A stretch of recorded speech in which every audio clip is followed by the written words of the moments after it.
Salamat po. Ito po yung dalangin ko sa pala ni Kristo. Amen.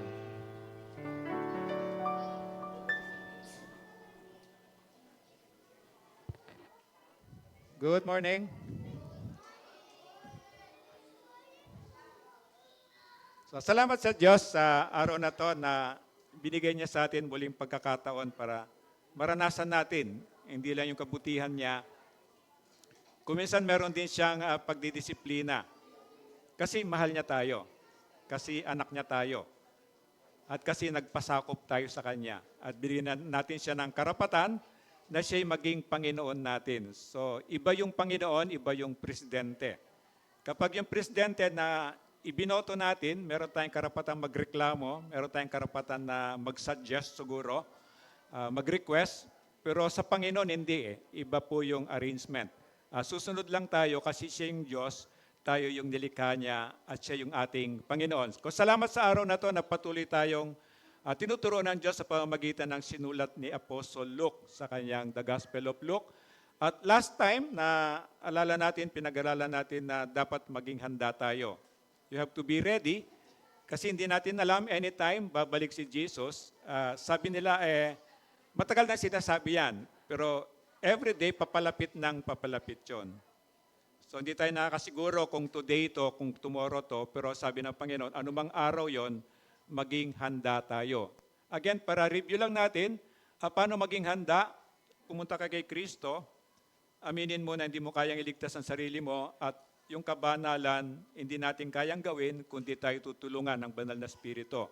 So araw-araw na buhay ito, araw-araw meron tayong giyera na pinaglalabanan. Giyera na naglalaban yung Espiritu ng Diyos at saka Espiritu ng Panginoon. So sa umaga pa lang, ihanda mo yung sarili mo, by the grace of God, i-claim mo na, magiging matagumpay ka because of the grace of God. So ito yung sigurado para maging handa ka, anumang oras dumating si Kristo, nandito yung banal na Espiritu. Anumang oras dumating si Kristo, anak ka ng Diyos. Anumang oras dumating si Kristo, kaibigan ka ng Diyos, ikaw ay susunduin niya at liligtas niya tayo. So ito yung pagiging ready tayo parati.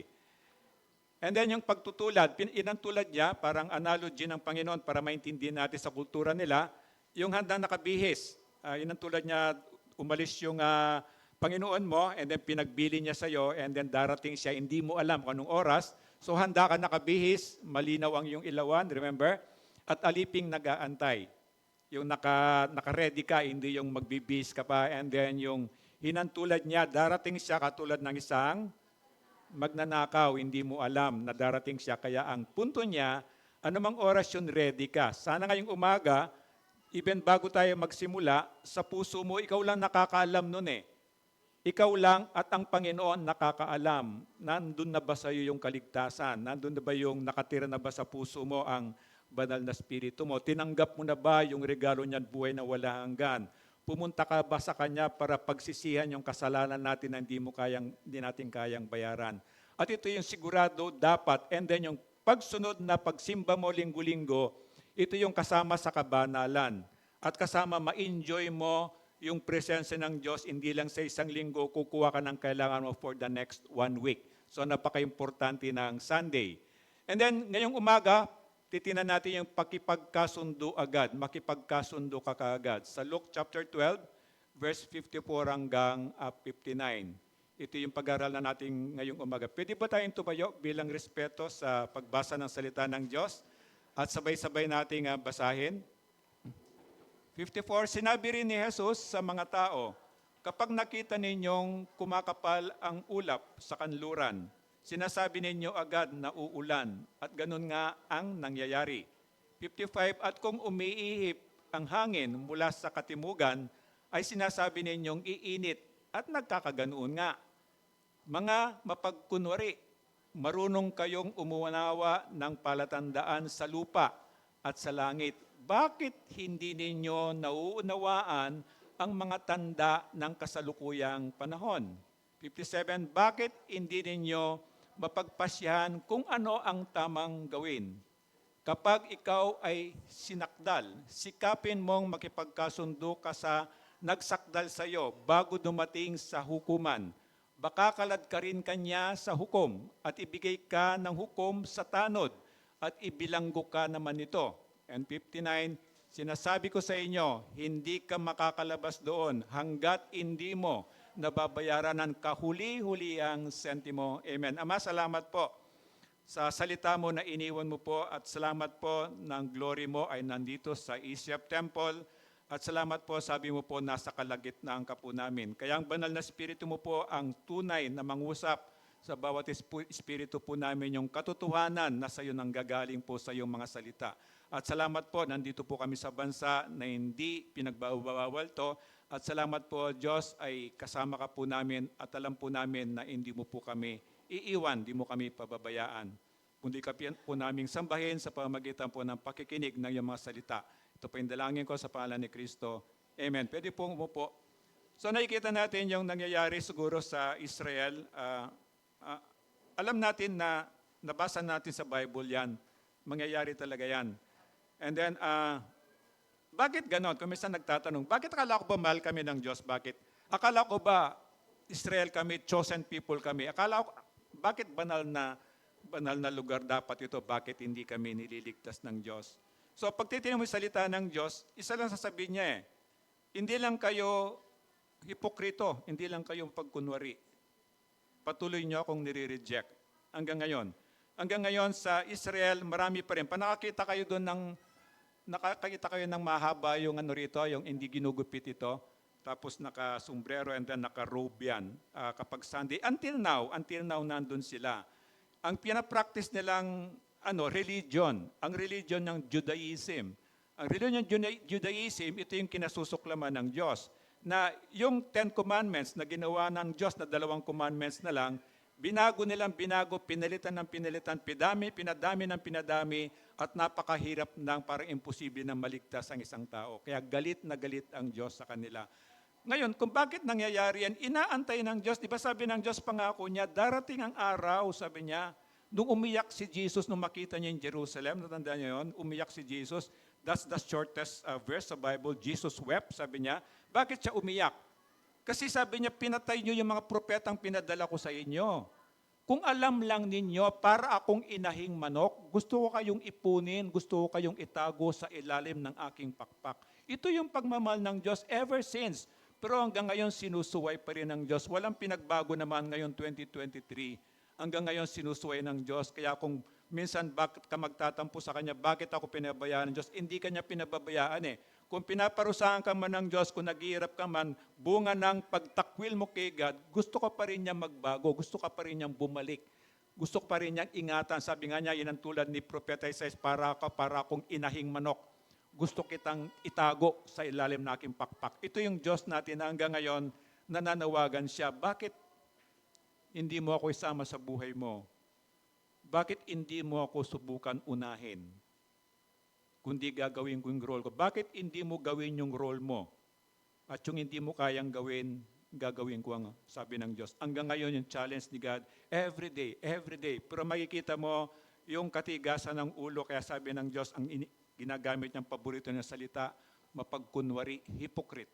Hypocrite, sabi niya. Kaya sabi na, hanggang kailan ka makikinig sa akin? Kaya ngayong umaga sana makita natin yung sinasabi ng Diyos ngayong umaga. Yung nasayang na panahon. Maraming nasayang na panahon, maraming nang ginawa ang Diyos. May nagbigay ng Bible sa iyo, sa eskwelahan, lahat ng bata binibigyan ng Bible. Pero maawa ka sa Bible, hindi mo na makita sa bahay, makita naman puro alikabukman, hindi mo alam nagbasa, di ba? So ito yung sabi, nasayang na panahon, binisita kita. Pero hindi mo ako pinansin.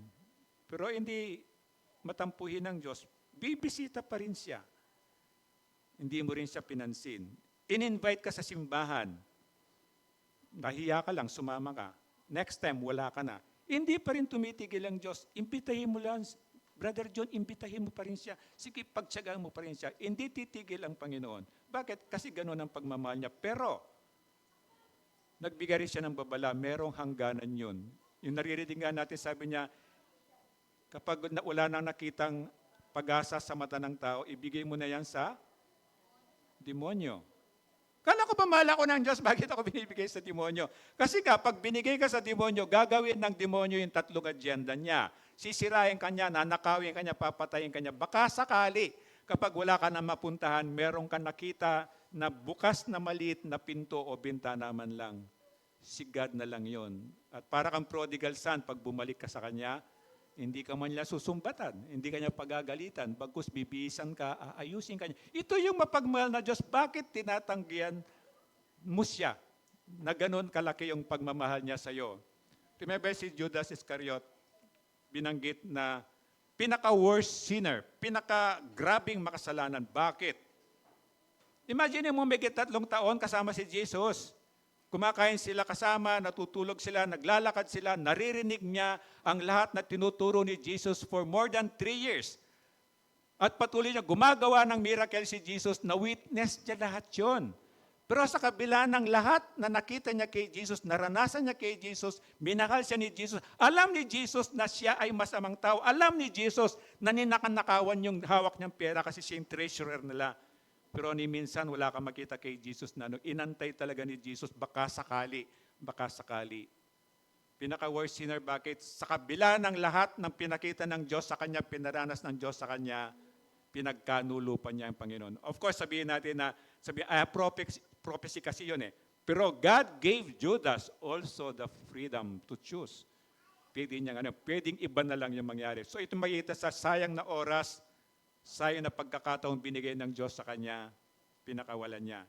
Ganon din hanggang ngayon nangyayari. Nasa atin na lang. Binigyan tayo ng Diyos ng pagkakataon na marinig natin ang magandang balita. Binigyan tayo ng kapaniwalaan, kaisipan, karununan, ng damdamin para ito ay sundin natin. Pero asan ka? Asan ang puso natin? So mag-isip-isip ito yung pag-aaral natin. 2 punto lang siya para sana matanda natin. Mag-isip-isip tayo, isipin ang oras at isipin yung babala. Importante yung oras. Kaya sabi na, there is a sense of urgency. Bakit kamo? Anytime mangyayari yung rapture eh. Anytime mangyayari yung rapture, pinag-uusapan natin pag nag-rapture, sa isang kisap mata, it's a nanosecond. Yung 1 second, i-divide mo siyang marami. Ganun lang sa kabilis, isang iglap na ganon. Sabi niya, tutunog for the last time ang trumpet. Darating ang magnanakaw, sabi niya, di ba? Maring gabi sa ibang bansa, dito sa araw sa isang bansa. Pero saan ka man naroon, maririnig mo yung huling tunog ng trumpetang yun. Bababa si Jesus sa alapaap. And then, lahat ay magbabago. Unahin niyo yung mga namatay. Bibigyan sila ng katawang hindi namamatay, hindi nabubulok. Yung mga kasama natin dito ngayon, wala silang body. Inaantay nila yung rapture para magkaroon sila ng body. Tayo naman, kung ma-rapture tayo, kung meron kang Kristo ngayon, kung nagtiwala ka kay Kristo, anak ka ng Diyos, at ikaw ay kaibigan na ng Panginoon, ganun lang mara-rapture ka, maiiwan yung hindi naniwala. Pero meron pa rin siya pagkakataon, 7 years na tribulation, ito yung pahihirapan ka ng demonyo, pero meron pa rin maniniwala. Kaya isipin mo yung oras, ano yung babala ng Diyos?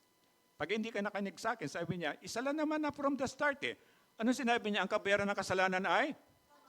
Yun lang yun eh. From the start, yun lang yun. Lahat tayo may kasalanan, di ba? So lahat tayo dapat papatayin. Kaya mahal tayo ng Diyos, sa halip na tayong patayin, binigay ng Diyos Ama ang kanyang anak.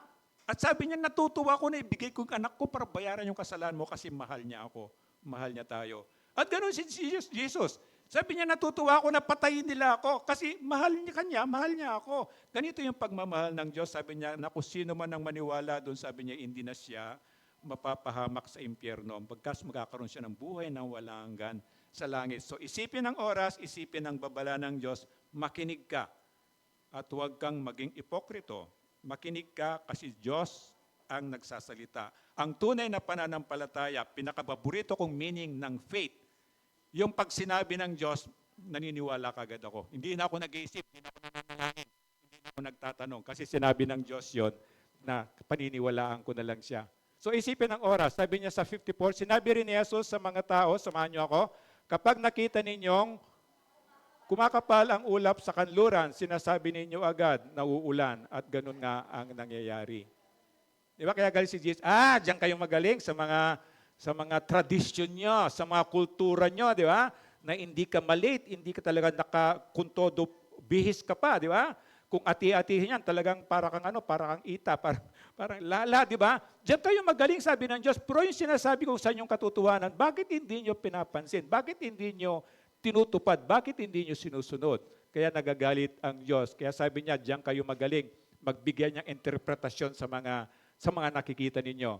And then maliit na ebidensya, simpleng katotohanan, mas pinapatiwalaan. Kasi bakit? To see is to? O yun yun, pero dapat makawala tayo sa box na yon. Na yung pananampalataya nga, naniniwala ka kahit wala kang nakikita ebidensya. Ito yung dapat na may practice natin. So natandaan iba ito, si Propeta Isaias, di ba? Kinars niya, binigyan siya ng kapangyarihan ng Diyos, pinarusahan niya mga tao. Walang uulan, maraming taon hindi uulan. Pag walang ulan, kahit Metro Manila nangyayari sa atin, sino matitira dito? Pag 3 years walang ulan, sino matitira dito? Wala. Kasi wala tayong pagpupunan ng tubig. Diba? Yung nagpapanik na tayo pag nawawala ng tubig yung dam, diba? So ito yun, sabi niya, pero dito, sabi ni Isaiah, nananalangin niya, sabi niya sa disciple niya, sabi niya, tingnan mo nga, yan may nakita siya kapiranggot na ungap. Pero iba ito yung pamahiin ng tao. Pero ito, inaantay nila yung sign ng Diyos. And then nakita siyang konting ulap. Ano sinabi niya sa hari? Naniwala si Isaiah kagad. Oh, sabihin mo, umalis na siya kasi abutan pa sa malakas na ulan. At hindi nga nagtagal, hindi nga bumuhos ang malakas na ulan. Then 55, at kung umihip ang hangin mula sa katimugan, ay sinabi ninyong iinit at nagkakaganon nga. Kaya sabi niya sa 56, kapag kunwari, marunong kayong umunawa ng palatandaan sa lupa at sa langit, bakit hindi ninyo naunawaan ang mga tanda ng kasalukuyang panahon? Pagkilakasan nga, nahihirapan ako. And then false religion. Ano yung mga sinasabi niyang mapagkunwari? Yung mga sumasanib sa false religion. Yung false religion, parehas din naman ang gusto nila na sinasabi, sali ka dito, makakapunta ka ng langit. Sali ka dito, magkakaroon ka ng buhay walang gan. Wala naman pinag-iba, lahat yan.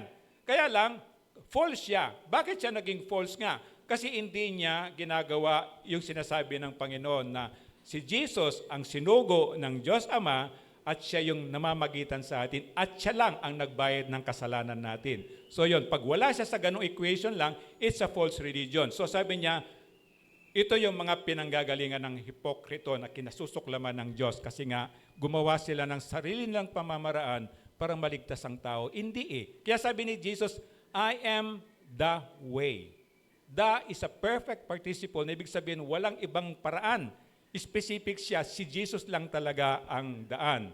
And then sino pa? Yung nagsisinungaling ka kung sino ka talaga. Anong tawag dito?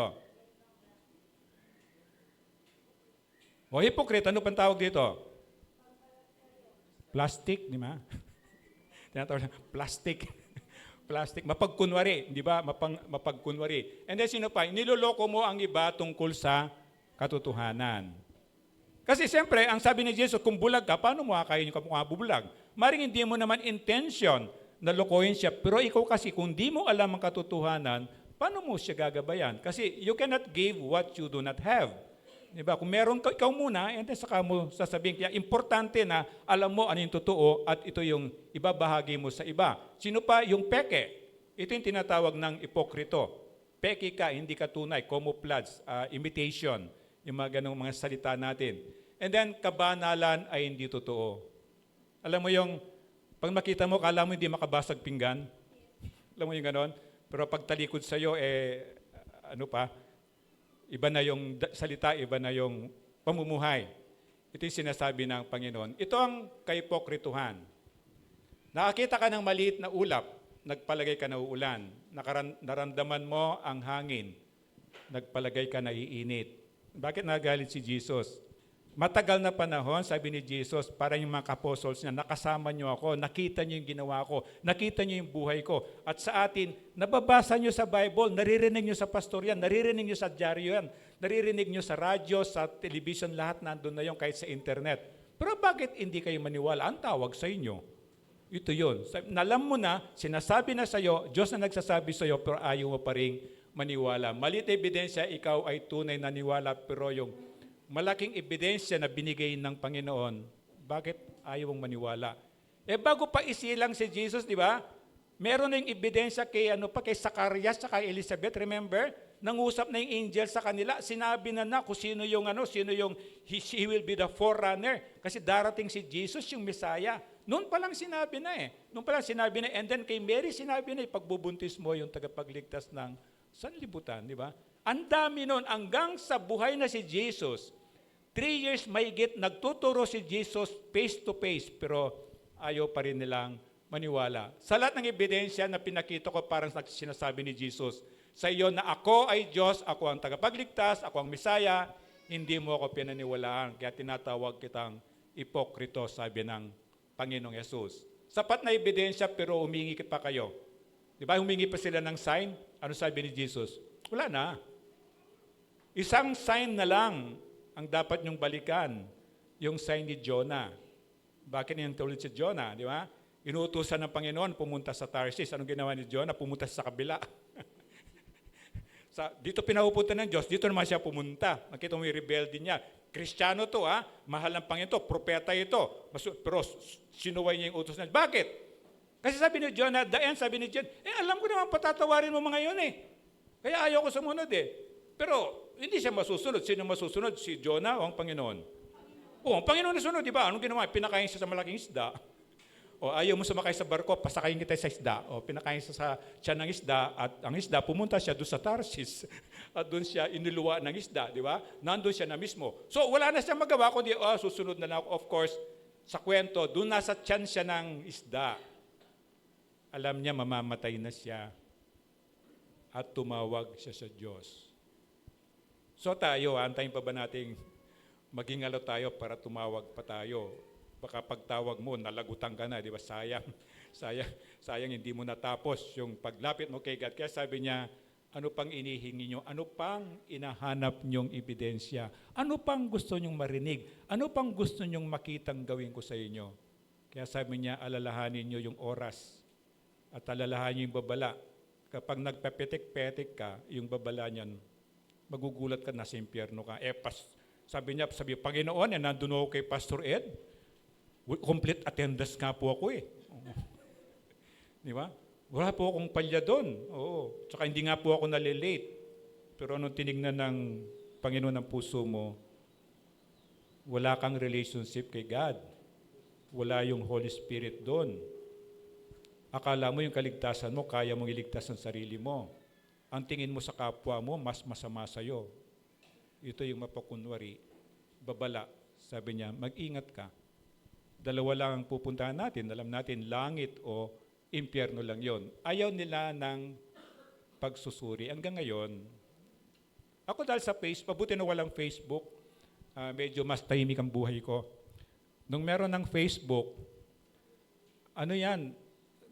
kami naman lahat, after mong after ko mag-preach, alimbawa mag-preach mamaya, pag alis na nyo, makapahinga lang ako. Tapos, bubuksan ko lang phone ko pag magpo-post ako ng prayer sa gabi.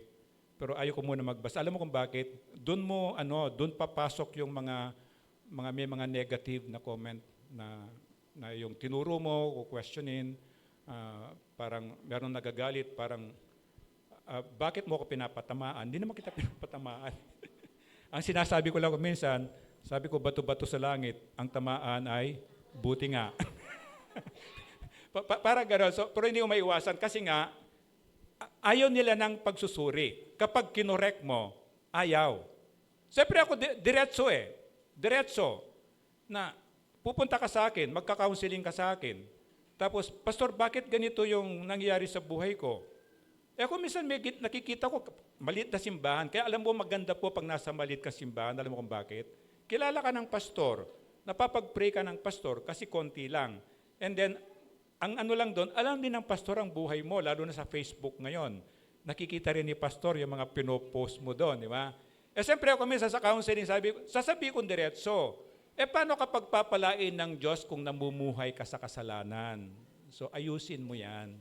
So iyon yung role eh. Kasi ang bilis sa akin ng Diyos, pag hindi kita binalaan, napahamak ka, sinong mananagot?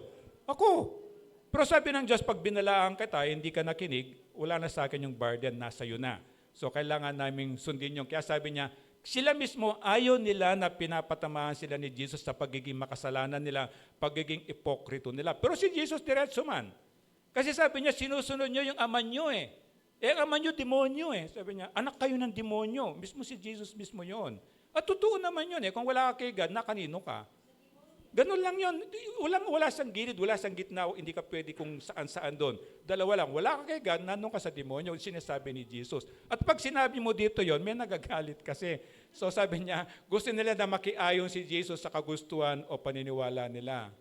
Kahit yung mga alaga naming bata, kahit sa DSWD, kahit sa mga street people, kapag nagkaroon kayo ng problema, alam nila, manakilala sa akin, hindi kita tutubusin sa barangay, hindi kita tutubusin sa presinto. Kailangan mo harapin yung ginawa mong kasalanan. Kaya nag-iingat sila na hindi sila umabot sa ganun. Kasi hindi pwedeng konsintihin. Lahat tayo nagkakasala, lahat naman tayo nagkakamali, nagkukulang. Pero iba yung iba yung nag-aayos kaysa doon sa patuloy. Pinagpapatuloy niya yung alam naman niya na ayaw ng Panginoon yon. So dito sa Nazareth, remember kay Jesus, dito siya sinilang sa Nazareth. At dito siya lumaki. Di ba? Ang last na nakarecord sa Bible, na pagtandaan nyo, nandun siya sa temple at the age of 12 years old. Di ba? And then pagkatapos, wala na. And then dito siya sa Nazareth. Pero nung magturo na siya, yung 3 years na magturo na siya after na mabaptize siya ni John the Baptist, di ba? Nagpahayag na siya ng salita ng Diyos. And then sinubukan niyang bumalik sa pinanggalingan niya, sa bayan niya. Ang nandun, kamag-anak niya, pamilya niya, kaibigan niya, kababayan niya. Pero anong sinasabi na ni Jesus yung katotohanan? Anong sinasabi ni Jesus doon? Binasa niya yung sa sinulat ni Isaiah. Nasabi niya, darating siya para palayain yung mga bihag, para pagalingin may mga sakit, yung mga bulag makakita, at yung mga naghihirap ay palalayain ng Diyos. Yung mga puro kasalanan kasi yun eh. And then nagalit sila kay Jesus, di ba? Anong ginawa nila? Ito mga kamag-anak to. Kamag-anak, kaibigan, pamilya, kababayan niya ito. Ano ginawa niya? Pinresyon. Kasi makikita mo dito, merong corner dito sa dyan na matarik na para mahulog si Jesus doon para mamatay. Imagine mo yun. Ito yun eh. Kapag tinutumbok yung kasalanan, ayaw. Kaya sa mga bata, ganun din. Although kami may problema rin ang magulang, di ba? Ako na lang nakikita mo. Puro mali ko na lang nakikita mo kasi kuminsan di rin naman balanse. Okay, punaan mo yung mali, pero yung ginagawa niyang tama, purihin mo din naman, parang balanse. I-affirm mo rin. Yun ang kulang sa mga bata. Mga batang na nakikita ko dito, kulang sa magulang yung affirmation ng magulang. Ibig sabihin, pag ginawa siya ng mabuti, anuhin mo naman, purihin mo naman. Kapag medyo malinis siya, purihin mo naman. Pag medyo maganda ugali niya, purihin mo. Hindi puro na lang negative yung nakikita. At dito, nagsusumbong sila. Kaya alam ko yung nangyari sa banyo. Hindi mo nagsusumbong yung bata, kinukwento lang niya. Kaya sabi ko, panalangin na lang natin. At nakikita nila, kumikilos talaga ang Panginoon. So dito yung nakita natin, even kay Jesus, ginawa yun, ikaw pa kaya? So sabi ni Jesus, ipe-persecute ka. Kakalabanin ka ng mundo. Hindi ka maintindihan ng mundo. So alam mo na yung given na yon. So John 5:58, sabi niya, sabayan niyo ako. Sumagot si Jesus, pakatandaan ninyo, bago pa ipinanganak si Abraham, ako na nga. Nagalit talaga sa kanya. Ang tagal na namatay ni Abraham, tapos sabihin mo, nandun ka na. Hindi nila maintindihan. Even before creation, nandun sa Jesus, remember? Even before creation, doon sa John, makikita mo yan sa John 1:1. Sabi niya, in the beginning there was the Word. Noong sa simula, merong salita. At ang salita, kasama ng Diyos. At ang salita ay Diyos. And then, tumalong ka sa 40, sabi niya, ang salita ay naging tao. Si Jesus yun eh. So even before creation, nandun na si Jesus, hindi pa lang siya nagkatawang tao. Kaya nung sinabi ni Jesus sa kanila, na nung ipanang si Abraham na ako na, nagalit talaga, binabato talaga siya. Of course, hindi pa time para mamatay siya, madali makalihis si Jesus. So, doon sila galit. And then John 30, sabi niya, ako at ang Ama ay iisa. O, lalo sila nagalit kasi ang tingin nila kay Jesus ay tao, di ba? Tapos, si Jesus hindi naman siya, Jesus nabasa ko lang, hindi naman siya pogi eh. Hindi siya pogi, hindi siya matangkad, hindi yung katulad natin ngayon na description na natin ng pogi. So ordinary, very ordinary. Kaya hindi mo siya, sa concept ng mind nila, hindi ito yung magiging hari namin. Ang inisip nilang hari, alam mo yung with armor na shining na na matangkad, tapos makita mo yung kabayo niya, talagang kabayong mola talaga na ito yung ini-imagine nila magiging hari. So nung dumating si Jesus, hindi sila makapaniwala na ito yung sinasabi niya, ako yung tagapagligtas o anak ako ng Diyos. Kaya nagalit sila. Sila ay makasalanan at si Jesus ay Diyos. Ito sana yung dapat maabot nila. The same sa atin. Inahanap ng humility ng Diyos yung alam ko kung ano ako at alam ko kung sino ang Diyos. Kapag klaro sa akin yon, kahit yung respeto, automatic yun eh. Kahit yung pagmamahal, automatic yun. Kahit yung takot, automatic yun. Kasi alam ko, Diyos to. Ako, nilalang lang ako. Ito yung medyo, ngayon parang parang ganun na lang bati-bati ang Diyos. So, okay lang yon, pero there is a big danger doon. Kasi nawawala yung reverence, nawawala yung respeto, at mawawala yung takot. So, ang gagawin natin, mangyayari, okay, Diyos ka Jesus, pero ako yung Diyos ng buhay ko. Ito yung danger nun. Ako pa rin Diyos. Hindi eh.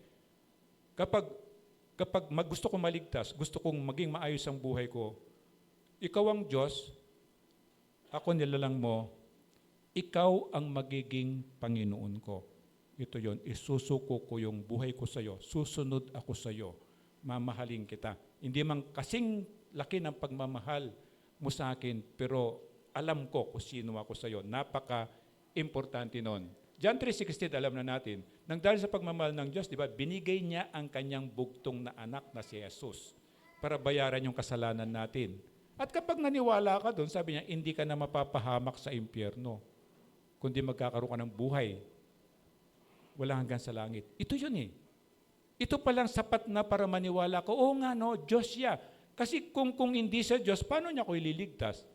Di ba? Kung hindi binigay ng Diyos Ama si Jesus, paano ako maliligtas? At kung hindi tinanggap ni Jesus yung utos ng Ama sa Kanya na kailangan mong bayaran yung kasalanan nila ng kamatayan, hindi sa maniniwala na Diyos siya. So ito yung sabi niya, dito pa lang dapat maniwala na. Narinig mo ako ngayon, sabi niya, ang babala niya, pag nagmatigas ang ulo mo, later on, hindi mo na ako maririnig. Kahit meron kang tenga, yung sinabi niyang sumpa, meron kang tenga pero hindi ka na makakarinig. Nakikita mo ako ngayon. Pero pag nagpatuloy ka, yung babala niya, someday, gusto mo makita, hindi mo na ako makikita. Meron kang mata pero hindi nakakakita. Ito yung sinasabi niyang babala. And God is perfect. God is holy. Kapag sinabi niya, gagawin niya yon. Kaya sabi niya, isip-isipin mo yung oras, isip-isipin mo yung babala. And then Luke 19:44, sabi niya, wawasakin kanila at lilipulin ang lahat ng iyong mamamayan. Wala silang iiwanang magkapatong na bato pagkat hindi mo pinansin ang pagdalaw sa iyo ng Diyos. Sino nakakita sa TV nung yung tinamaan ng bomba sa Saan ba yun?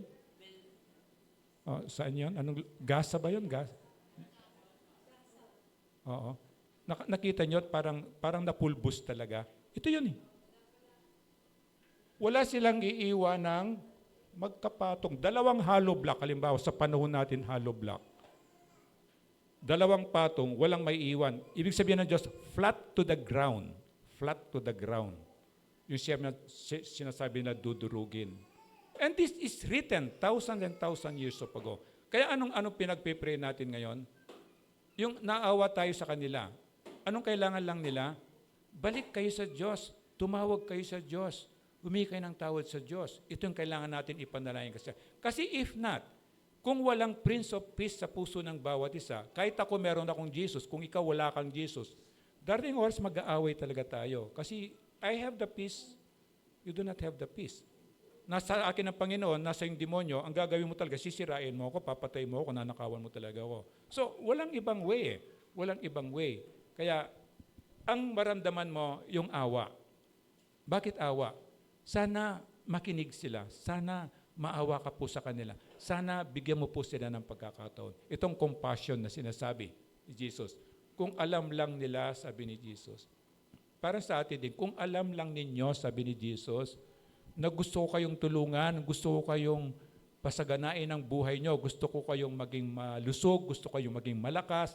Ang ganda ng plano ng Diyos. Remember, sabi ng Diyos, hindi ako dumating para pahirapan ka, kundi para bigyan ka ng buhay na, buhay na walang hanggan, buhay na ganap ka. Dito pa lang sa lupa, meron kang buhay na ganap, pa rin buhay na ganap. Kontento ka, masaya ka kahit na tuyo yung ulam mo, tapos nagati pa kayo ng asawa mo, napunta sa yung ulo, di ba? Konti lang yung laman. Pero masaya ka pa rin. Ito yung source because you have God into your heart. John 1:12, sabi niya, sabay-sabay natin sa basahin, subalit ang lahat ng tumatanggap at sumasampalataya sa Kanya ay binigyan niya ng karapatan maging mga anak ng Diyos. Ito lang eh. Kinakanta natin, I am the son, I am a child of God. Yun ba yun? Kinakanta natin. So ito yun eh. You have to settle. You have to settle, anak ka na ba ng Diyos, ay kaibigan ka ba ng Diyos, o kaaway ka pa rin ng Diyos. And then kasi hindi mo alam kung minsan, ito yung kulang. Walang shortcut, paulit-ulit ko sinasabi. You have to read your Bible. Kasi sinasabi ko dito, konti lang, ilang verses lang pag sinamap mo yan. Kapag ginawa pa nating entertainment to, konti na lang matitira talaga doon. So, you have to read your Bible para malaman mo ang mga sinasabi ng Panginoon at makawala tayo doon sa panloloko ng demonyo. And then pangalawa, yung una, isipin ang, kanina, ano yung number 1? Oras. Tapos pangalawa, isipin ang babala. So dalawa lang yan. Then sabi niya, bakit hindi niyo mapagpasyan kung ano ang tamang gawin? Kinasusuklaman ng Diyos actually, yung, alam mo yung double-minded person na dito kalating isip niya dito kay Jesus, tapos maya-maya dito na naman.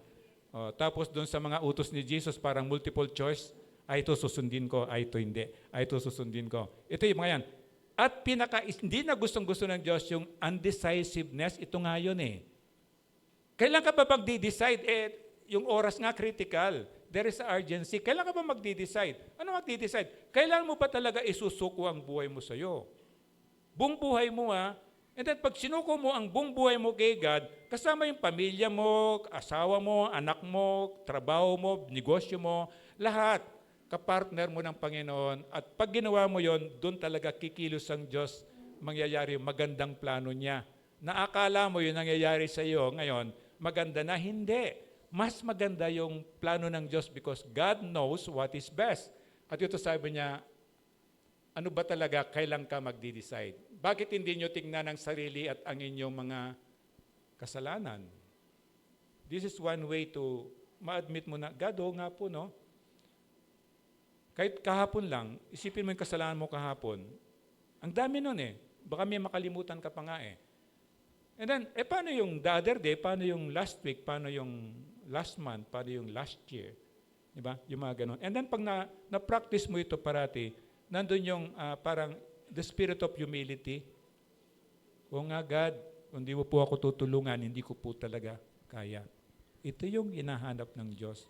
Tulungan mo po ako, hindi ko po talaga kaya. Sabi niya, bakit hindi mo subukang hatulan ang sarili mo? Anong mali sa'yo? Alam mo eh. Alam mo. Ang Diyos tsaka ikaw, alam mo. At kapag sinubukan mong hatulan ang sarili mo, makikita mo eh. Lumabasa ko yung kay Paul sa Bible School na I'm the worst sinner, sabi niya. Ay naku Paul, hindi mo lang ako kilala. Mas worse ako sa'yo. Kasi nakita ko yung of course, nung hindi pa ako nag-aaral sa Bible, hindi mo nakikita, kaya nga sabi ng Diyos, kaya nga ibinigay ang kautusan. Bakit? Para malaman mo na ang dami mo palang kasalanan, lahat pala yun, na-break mo pala lahat yun. That's the purpose of the law. Hindi para maligtas ka. Ito yung ginagawa niyang malinaw. So katuwiran, hindi lang tayo magaling mga tuwiran, pero ito yung kailangan natin, righteousness. Sa English, gustong-gusto ko yung word na crossover, from death you cross over to life. Parang dapat patay ako, di ba? Because of my sin. Pero by the grace of God, binigyan niya ako ng buhay. Ito yung sinang grace. Ito yung katuwiran. Ito yung inahanap ni Jesus. Kaya sabi niya, seek you first the kingdom of God and His righteousness. Eh, di natin kaya yun eh. Halimbawa, naging matuwid ako ngayon, mamayang hapon, hindi na. Di wala na naman, di na ako matuwid. Kaya nga, sabi ni Jesus, isuot mo. Parang damit, isuot mo si Jesus. Isuot mo yung katuwiran ni Jesus para tinignan ka ng Diyos Ama sa langit. Hindi na nakikita yung pagiging marumi mo. Nakikita yung righteousness ni Jesus nasa iyo. Parang tinabunan ka. Tinabunan ka. Parang nakikita sa iyo ay si Jesus na. Matthew 6:33, sabayan niyo ako. Datapwat, hanapin muna ninyo ang kanyang kaharian at ang kanyang katuwiran at ang lahat ng mga bagay na ito ay pawang idaragdag sa inyo. This is the key, hindi sa sikreto. Ito yung gusto mo talaga. Lahat ng minimithi mo sa buhay, dito makukuha. Daragdagan pa nga kung meron ka eh. Uunahin mo lang, hanapin mo yung kaharian ng Diyos tsaka yung katuwiran na sinasabi niya. Ano yung kaharian ng Diyos? Anak na ako ng Diyos. Siya na yung under na ako ng hari ng Diyos. Kaya nga di ba pag pumunta, parang pag umaga, pag binuksan ko yung pinto dyan, ibig sabihin ready na ako. Pero kuminsan nagbubukas ako ng pinto, hindi pa ako ready kasi nag-akit silito ng mga halaman. Maglilinis pa kami, magre-retouch kami ng center. Tapos bago ako maligo, sasara ko yan. Pag binuksan ko yung pintong yan, ibig sabihin ready na. Pwede nang tumanggap, hindi naman customer, pwede nang tumanggap ng worshiper, di ba? And then unang ipapanalangin ko, Panginoon, let your will be done, pagharian nawa. Lahat ng taong dito, pagharian nawa mo sila. So pag pumasok ka dito, malaki yung chances na i-bless ka ni God, magiging anak ka ng Diyos. Kahit nasabihin mong next Sunday wala ka na, merong naitanim na buto, kumbaga, buto na salita ng Diyos sa puso mo, meron kang narinig dito.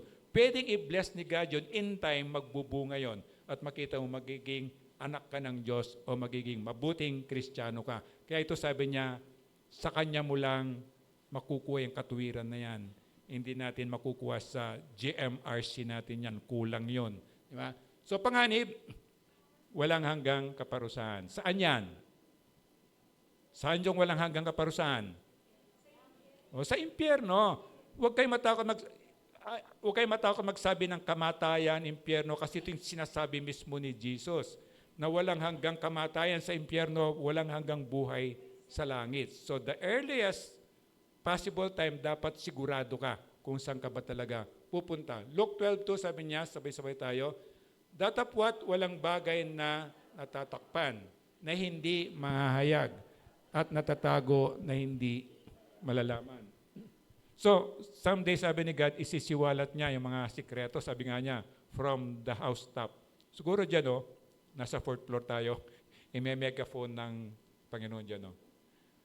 Yung ano yan, sabi niya, kunwari nagsisimba pa yan, sabi niya, example lang yun So, sinasabi kanya, ibubuka niya. Bakit? Sabi ng Panginoon, hindi kanya papahiya. Kasi nga para mawala yung pagkukunwari mo. Gusto niya magpakatotoo ka na kailangan mo ako, sabi ng Diyos. Humingi ka ng tulong sa akin, nakaredy na yung tulong ko sa iyo. Ito yung inaantay ng Panginoon. 58. Kapag ikaw ay isinakdal, sikapin mong makipagkasundo ka sa nagsakdal sa iyo bago dumating sa hukuman. Baka kalad ka rin kanya sa hukom at ibigay ka ng hukom sa tanod at ibilanggo ka naman nito. So this is the key. Yung title natin, makipagkasundo ka kaagad. Kasi dahil critical nga, delikado nga, babala ng Diyos sa iyo. Meron pag sinakdal ka, meron itong tinatawag na preliminary hearing. Na dito sa, hindi ako abogado, but anyway, sana hindi ako magkamali. Doon ka sa fiscal's office. Ang purpose nun, wag na kayong mag-hearing. Magkasundo na kayo doon. Kaya lang, siyempre, kung ako abogado, malaking ginastos ko bago ako naging abogado, di ba? At kung tinapos ko na yung kaso ko doon sa preliminary hearing, wala na, kasi kada hearing ko, dapat babayaran mo ako, di ba? Kada hearing ko, meron appearance fee, mga ganun-ganun yun, di ba? So, hindi naman lahat, of course, medyo ikaw na lang ang mag-insist. Ayusin na po natin. Susunod po ako kung ano po yung gusto nyo. Susunod po ako. Kasi kung hindi, makukulong ka. And then sabi nung binasa natin kanina, dadaling ka sa husgado, sabi niya, di ba meron kang hindi lang yung sisistensya kang ilang taong kang makukulong, di ba? Meron pang kalakip na pera yon. Paano mo babayarin? Nakakulong ka nga. Mayayari, abang buhay ka sa kulong, kasi mamatay ka sa kulungan, di ba? Hindi katulad ng dati, di ba? Katulad ng dati, napapanood ko sa pelikula, parang tawag diyang correctional. Itutuwid yung ugali mo, and then meron silang hard labor, meron silang mga ginagawa, and then yung kinikita nila doon, ito yung pinambabayad doon sa danyos ng ginawa nilang kaso. Pero ngayon, hindi na eh.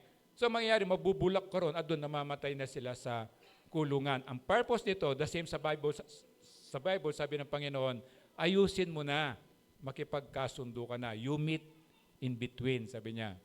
And then judge natin, alam natin si Jesus yon. Sabi niya, bago ka hatulan ni Jesus, makipagkasundo ka na.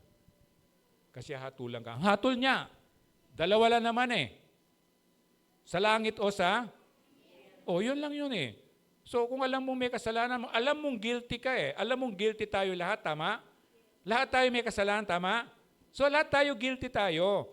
Kaya lang without Jesus talaga, mapapahamak ka talaga. Kasi harap tayo kay Jesus sa hatulan at ang hatol doon, kamatayan sa impyerno nga. So kasi lahat tayo, alam mo yon, na lahat tayo, walang isa man na hindi nagkasala. Walang isa man sa inyo, sabi ng Diyos, na umabot sa pamantayan ng Diyos. Sabi, for all have sinned and fall short of the glory of God. Malinaw yon. So lahat tayo ay guilty. 59, last verse natin. Sinasabi ko sa inyo, hindi ka makakalabas doon hanggat hindi mo nababayaran ang kahuli-huliang sentimo. Amen. Again, hindi mo nga babayaran. Baka kulang ka, paano ka kikita? Pero yung kasalanan natin, hindi talaga natin mababayaran kasi kabayaran ay kamatayan. So hindi talaga natin kayang, without Jesus, wala ka talagang other way. So sabi niya, makipagkasundo ka na kasi wala ka namang ibang choice. So walang hanggang pagdurusa sa impyerno, ito yung babala niya. Babala ng Diyos. Naririnig mo ngayon, sabi niya, hindi perfect ang buhay mo kapag Kristiyano ko, pero mas nakakalamang ka sa hindi Kristiyano. Pag nagkulong, paano makakabayad? Hindi ka nga makalabas, di ba? So wala ka rin kita. Kaya makipagkasundo ka na bago pa humarap sa hukom. So ngayon pa lang, tingnan mo sarili mo. Kaaway ka ba ng Diyos o kaibigan? So tanungin mo katabi mo, ikaw ba kaibigan o kaaway ng Diyos?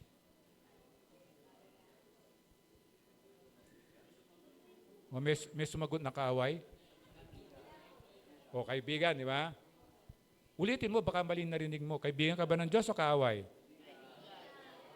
Hindi, tanungin mo yung katabi mo. Meron ba sumagot na kaaway? Pag may kaaway, awayin natin ha. So ito importante. Alam mo na kaibigan ka ng Diyos, alam mo anak ka ng Diyos, di ba? Alam mo ano man na mangyari, doon ka sa langit. Hindi perfecto. Magkakamali ka pa rin, pero balik ka lang sa Panginoon. Balik ka lang sa Panginoon. Kasi yung kasalanan mo yun, alam na ng Diyos yun, di ba? Binayaran na yun. Remember, when Jesus died on the cross, binayaran niya yung kasalanan nung nakaraan, kasalanan nung ngayon, at kasalanan natin magagawa bukas o in the future. Imaginein mo yon, and tapos sabihin mo pa, kaya ako inaaway na pagligtas ka, inaaway ako ng ibang pastor na once saved is always saved. Yun na paniwala ko, na pag nilista ng Diyos ang pangalan mo sa langit, nilista ng Diyos ang pangalan mo sa Book of Life, yung libro ng buhay, walang pura-pura yon. Magkakamali ka pa rin, magkakasala ka pa rin, pero sa oras na lumapit ka sa Diyos, patatawarin ka niya, di ba? Parang prodigal, sa prate mong isipin yon, na pagbalik ko sa God, hindi man niya ako susumbatan. Bagus, ibibihisan niya ko, pakakain niya, at magpaparty pa sila parang prodigal. Ito yung Diyos na saan ka pa. Kaya sabi niya, siguraduhin mo na kaibigan ka ng Diyos. And then Hebrew 9:27, sabay-sabay natin basahin, at kung paanong itinakda sa mga tao ang mamatay na minsan at pagkatapos nito ay paghuhukom. So lahat tayo, we are destined to die once. Once lang. Pero again, sinabi niya malinaw ha, kapag namatay ka, kasunod ka agad ang So hindi na hindi totoo yung pwede kang bumili ng indulgence para umiksi yung pagbabayad mo ng kasalanan mo sa purgatory. Kasi hindi totoo ang purgatory. Walang purgatory. Kapag namatay ka, sinabi ng Diyos malinaw, you die once, sabi niya, paghuhukom, impyerno ka o langit ka. Kaya sabi nung last week, be ready. Pag dumating man yun, di natin alam kung kailan yun, sa langit ka, maniguro ka na. Huwag ka nang papetik-petik. Kasi sabi ng Panginoon, pag namatay ka, immediately yon. Yung katawan natin, maghihiwala yung espiritu natin, iglap lang yon. Wala kang mararamdamang sakit doon. Iglap lang yon. Ito babalik sa lupa. And then, itong spirit natin, babalik sa Diyos. Kung anak ka ng Diyos at kung hindi, itatapon yon sa impyerno. Immediate. Wala nang stopover, walang waiting area, wala nang ganun. Walang purgatory. Huwag kayong maniwala sa purgatory. And then, pagkakataon sa magandang balita, binigay ng Diyos, pangako niya yan, babalik siya pag ang lahat ng tao ay nakarinig na nito. Actually, this is a command. Good news is a command na you have to obey. Dapat maniwala ka, dapat gawin mo. Nung sinabi ni Jesus, ako yung daan, ako yung buhay. Ako yung daan, ako yung katotohanan, ako yung buhay. Walang makakapunta sa bahay ng aking Ama sa langit kundi sa pamamagitan ko. Dapat maniwala ka, dapat yakapin mo yung katotohanan na yon. Kasi if not, isa ka sa mga sinasabi niyang ipokrito kasi hindi mo pinapaniwalaan yung katotohanan.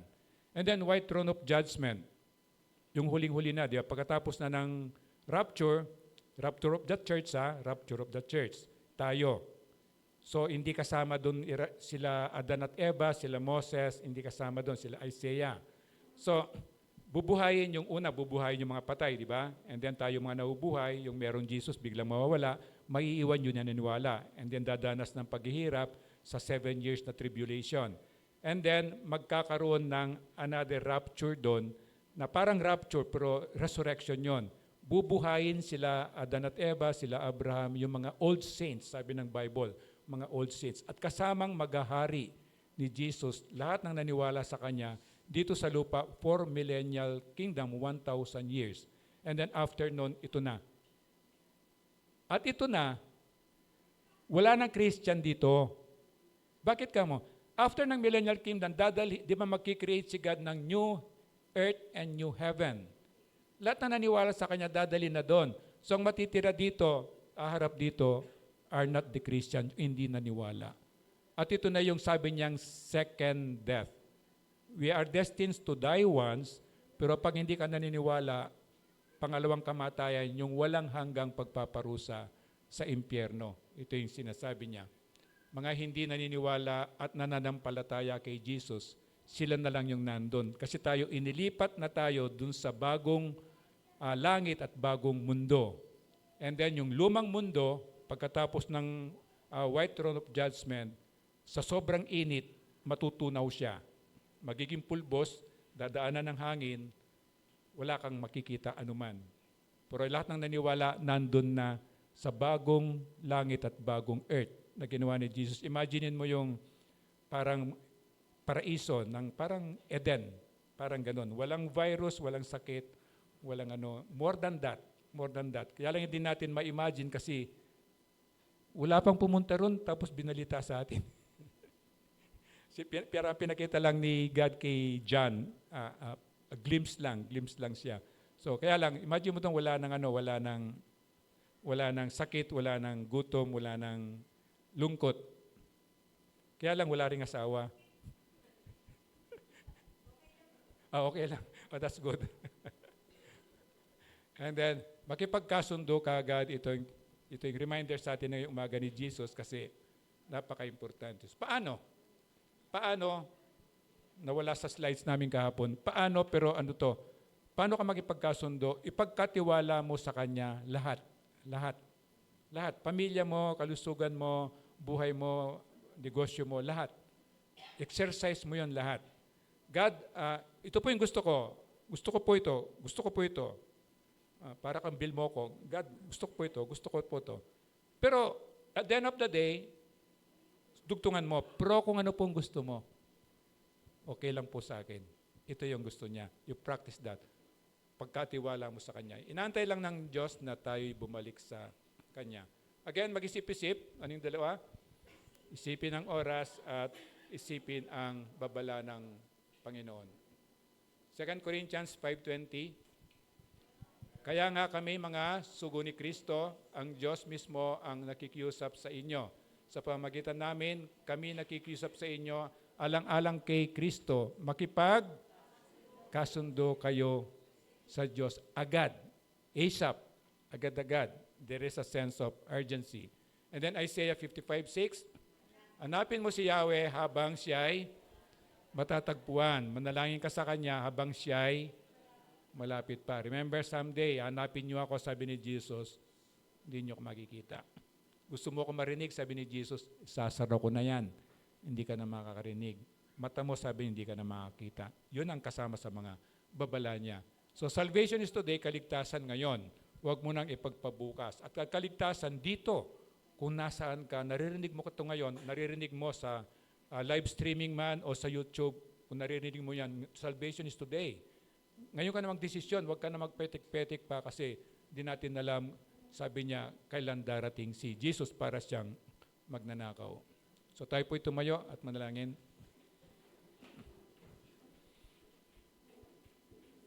Ama, salamat po dahil napakabuti mo nga po sa amin at salamat po sa salita mo na